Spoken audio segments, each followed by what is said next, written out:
Good question. No one's allowed to talk. Shh, Jeff. That's pretty. I follow this side of Instagram, there's places in there. Trying to make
So they didn't go to the game? You had no access.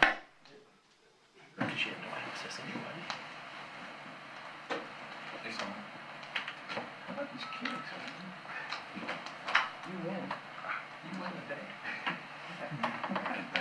Forget the same organ home. Forget the same. What if I won my home? That would have been embarrassing. For him more than you. No.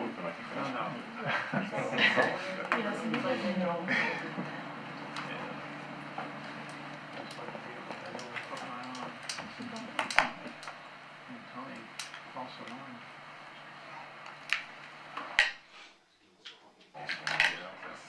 Remember when they used to see my babies live on SEC? Literally counted down. Stoops would be sitting out there. You know that? How come for you? That's the first couple of years in the SEC network. Yeah, you met. Yeah. First couple years at SC Network, they skill 10, 5, 4, 3. What? And cue him, and then he would start. Yeah, couple of he was never late because he had to start like right on. He was literally counted into the press conference. Kind of missed those days. Yeah, that's level 3. I remember though, his first. Why did you have to do like that? Yeah.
She's not coming. I'm not coming.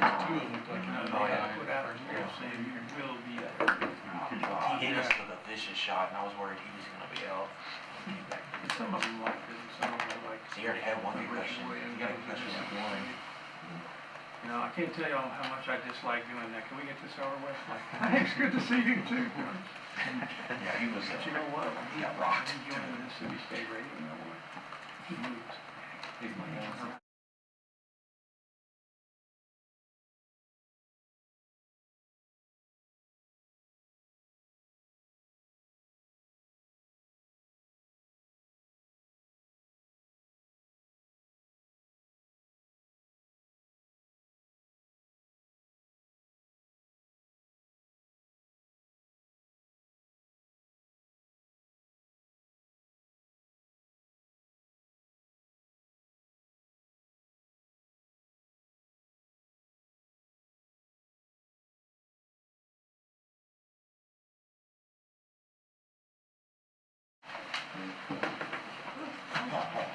Oh, that's real distance.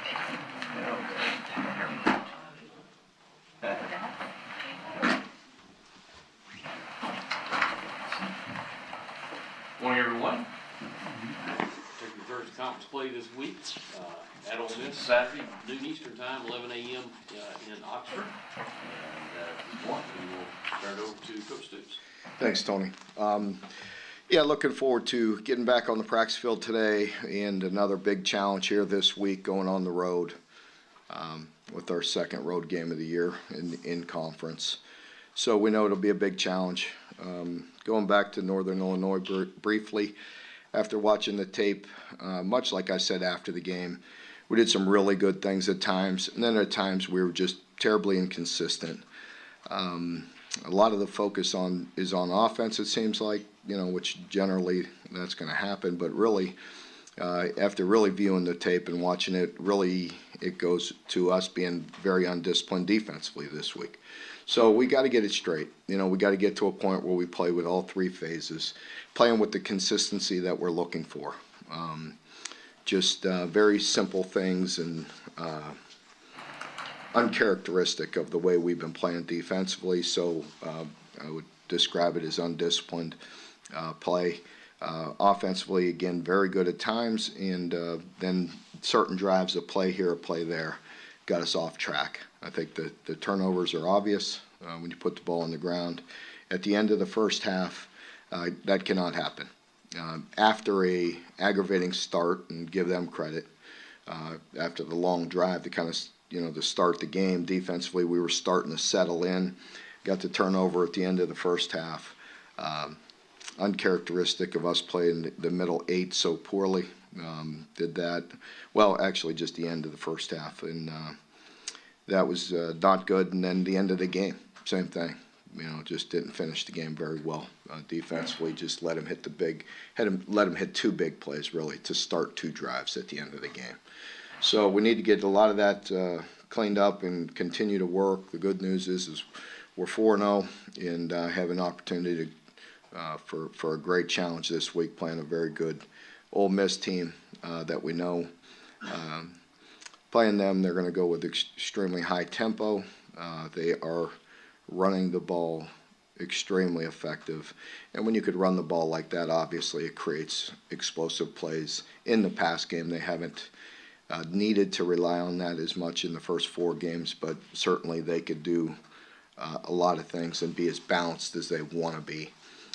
But they have 2 tremendous tailbacks, really three or so, but two that will play against us that are playing at a very high level along with their quarterback. So put a lot of stress on us defensively. They are playing extremely hard. I think they have some very good players. Somewhat unorthodox in some of their structure and the way they do things and bring some pressure. So it will be something with us being susceptible to some pressure and some sacks this week. I'm sure we'll see a lot of exotic pressures and things of that nature. So we got to get that ironed out. Questions? Mark, you get Chris back this week. What has been your teaching point with him, and how has he responded? Well, for Chris, it was just a matter of managing him, while he was out, just getting him the reps that we needed to. The last week or two, as I mentioned last week, he was getting reps with the first and second team, mainly the second team, or with just different quarterbacks, just to make sure he wasn't totally removed from practicing our plays, along with staying in shape, being on the scout team, doing whatever was necessary, staying in good shape. And for Chris, he just needs to be himself. He doesn't need to come in and be our savior or anything like that, or save our run game, as any of that. We don't need him to worry about that. We just need him to be him, and we need the people around him, the other guys that are playing, to do their job and to strain and to do things better in certain moments. How much do you expect Chris to affect the passing game as far as just opening up more passes? Just to credit him. Not sure. I mean, we'll see. I mean, I have no control over the way they play, Mark, any update on JJ? You said week to week last week. So doesn't look good for JJ this week. Mark, when you say you're undisciplined defensively, how does that show itself? Well, just with us, a lot of movement, eye candy, taking our eyes off of our reads, being out leveraged, just basic things, and we just didn't play as clean as we had been. Marcus, you spoke of playing complimentary football. How frustrating is it that that's not happening right now? Well, I mean, it's why we work. It's why we do things. There's very few teams out there. You could ask, whoever's 1, 2, 3, anybody. You're gonna ask any coach right now, and there's gonna be parts of their team that they want to work on. We're not any different. We want to continue to work and grind and get better. Is there an advantage or from a teaching standpoint, to beating Northern Illinois by 8 points rather than, say, 3 touchdowns? Not really. I mean, our guys, they're going to watch the film, and we're always going to put that on the tape, and call it the way it is. Marcus asked you post-press conference the other night about the holes that they might have missed. What did you see on film? About the what? Some holes that they had missed. Yeah, I think there's a combination of things. There's several runs that they could have hit up in there, and yeah, without a doubt. And then there's other times when it was cloudy, and you could understand what they saw, and so there's a lot of things that we could clean up. But I thought they were doing some things. They're very creative, and they were twisting and getting some guys in some gaps, and then there were times when we hit it pretty good and sealed them up. But we just want more consistency. Mark, when teams get more aggressive, I think, against your offensive line than maybe you are expecting, it seems like Northern Illinois brought the house a bunch of times. Youngstown State did a bunch of different things. Do you feel like teams are really trying to hunt down some of your loss protection issues? Yeah, I think that's, I think anybody would do that, and you're going to see different, like last week with Northern. Every game they go into, there's some new pressures, and everybody builds and puts new things in per week. Just don't know exactly what they're going to be until you get out there and play. So, they could be more aggressive, and that as I mentioned post game Saturday, that helped create some very big plays as well. To have Berrien step up the way he did last week, I know you're looking for that more consistently from him. Did you say Berrien? Berrien, yeah. Yeah. For him to have that type of game, how important is it for you guys going into this SEC stretch again to have more than just two options there? Receiver, obviously you have the tight ends too. It's very important, and I feel like we have as much depth as we had in certainly my tenure here at Kentucky. So we have, 5, 6 wideouts that we have a lot of confidence in. The games are going pretty quick. If you notice Saturday, that game went fast. I mean, we had one possession in the first quarter. So that's where defensively we got to get off the field. And, offensively we had some drives that take some time, and then we had a couple that go extremely fast, which is good. Defensively is where we can't allow them to drive. And really we settled in. The first possession went for however many plays it was, but long drive.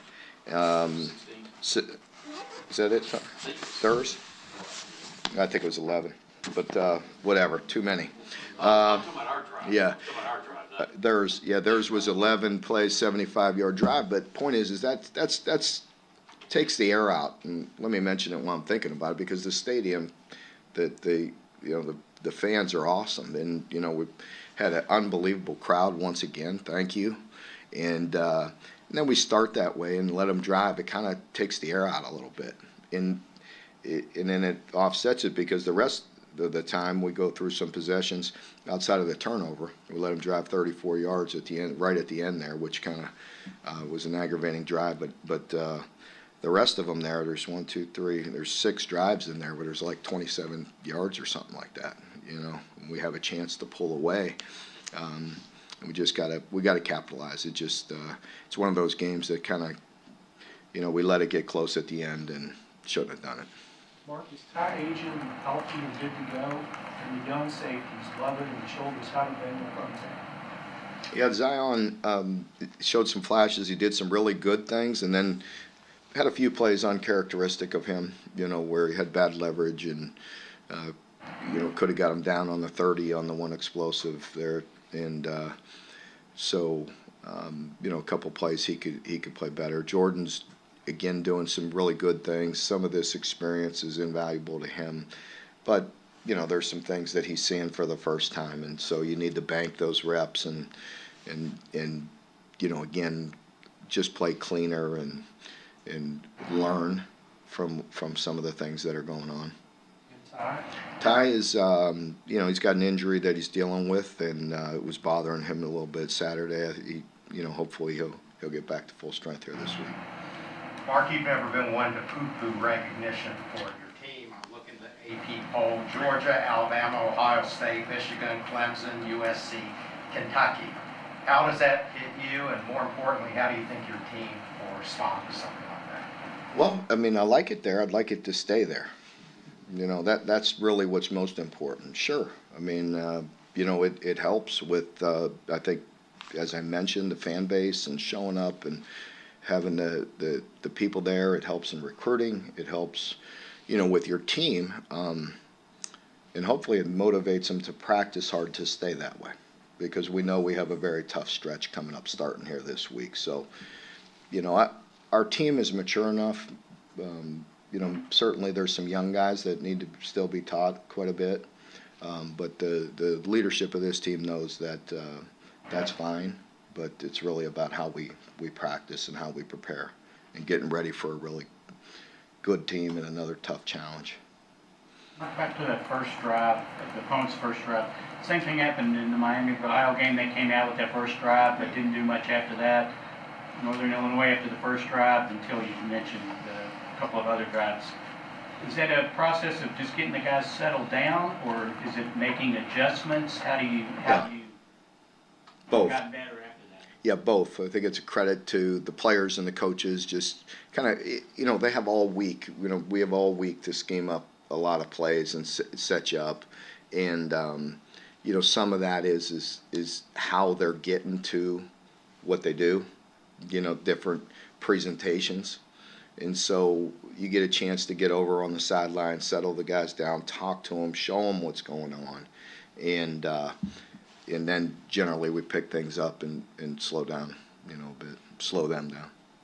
Ole Miss only given up 2 sacks all year. They don't throw it a ton, obviously. How do you feel about your pass rush right now, especially if the two-game game goes? Well, it is different in a game like this because there's so much deception and they're so fast, and a lot of their pass game is off that, and they still have a lot in their tank that they haven't had to use, and so there's a lot there, that they can do.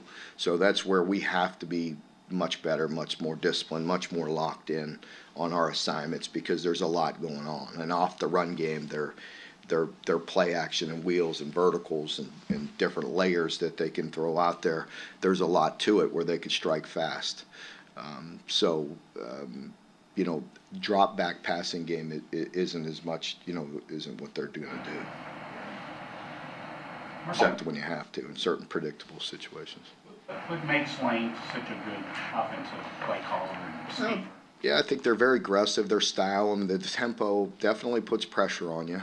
And so I think also it's a credit to him, because you could see the way they are adjusting and how creative they are in their run game this year, because they have very talented running backs, and they have a scheme where they could take it a lot of different ways, and very complex and creative with the way they're creating space, and then their play action off of it. But I think with Lane, he adapts to the players that are around him. He really always have. I go back to the days competing against Lane way back when we were at Arizona and he was at USC, and much different style of offense, much different style of defense, but obviously always just a lot of respect for him and the way he coaches and their aggressive nature.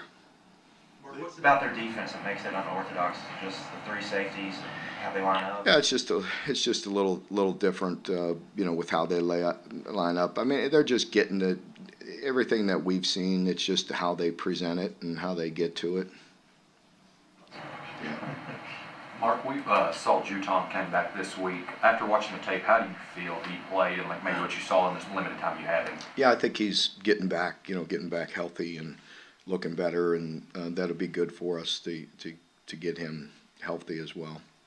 You have players, we've talked about it all year, we're playing a lot more, carrying more of a load. Is the undisciplined play maybe a function of maybe immaturity, guys just still trying to learn how to play up to this level? Yeah, and I think,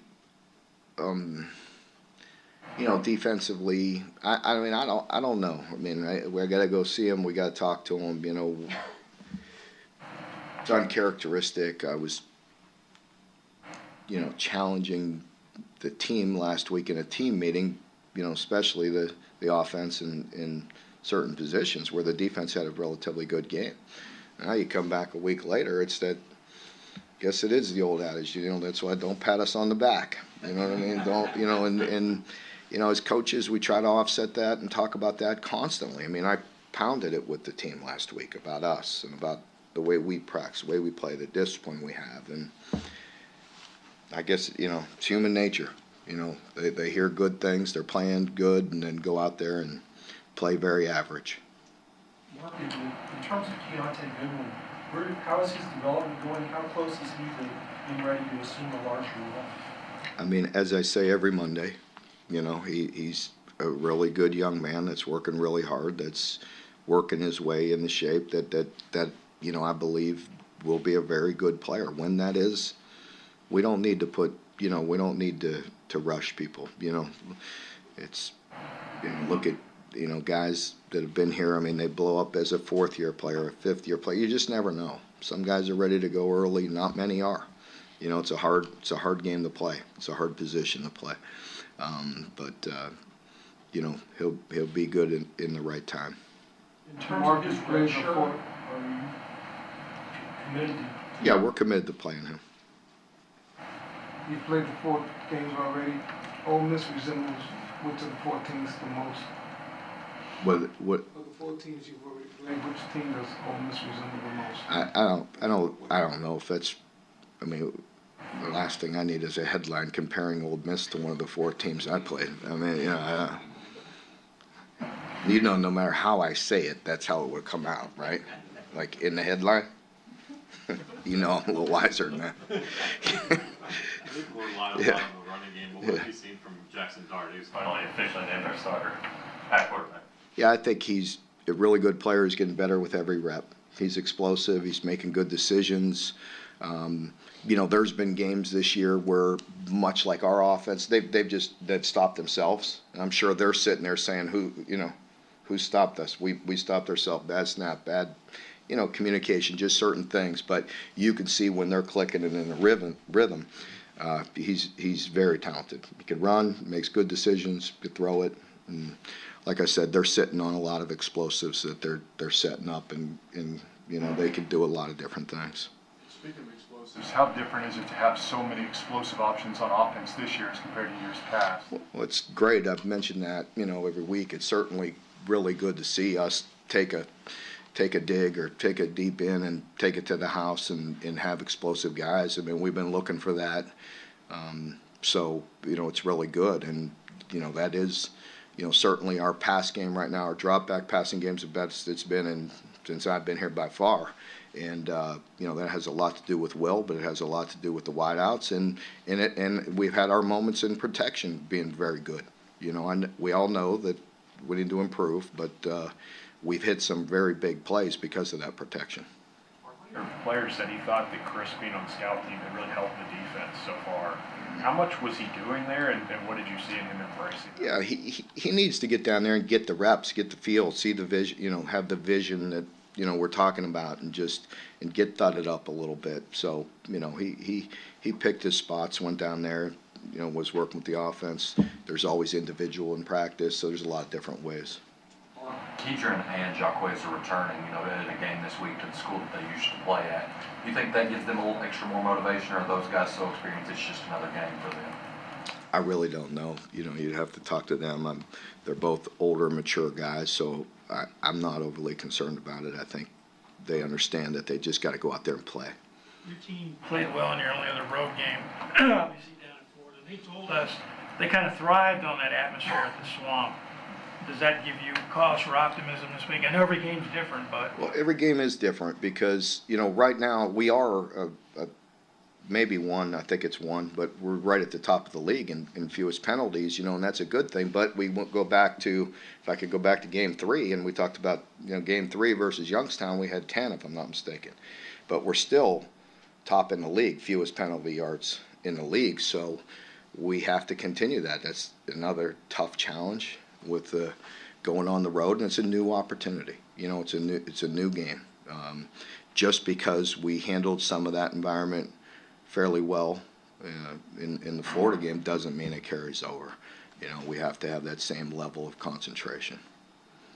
Mark, a lot of blue heading down to Oxford this weekend. I know you appreciate that. Do you have any tailgating recommendations, any restaurants you'd like to? You know, this is one of the few places that I've never been. So, no, it's new for me as well. No clue. You know I wouldn't give it to you anyway, so I don't know. But I do appreciate the fan base going down there, and as I mentioned, the home games have been terrific. I wish we'd have started faster to get the juice going.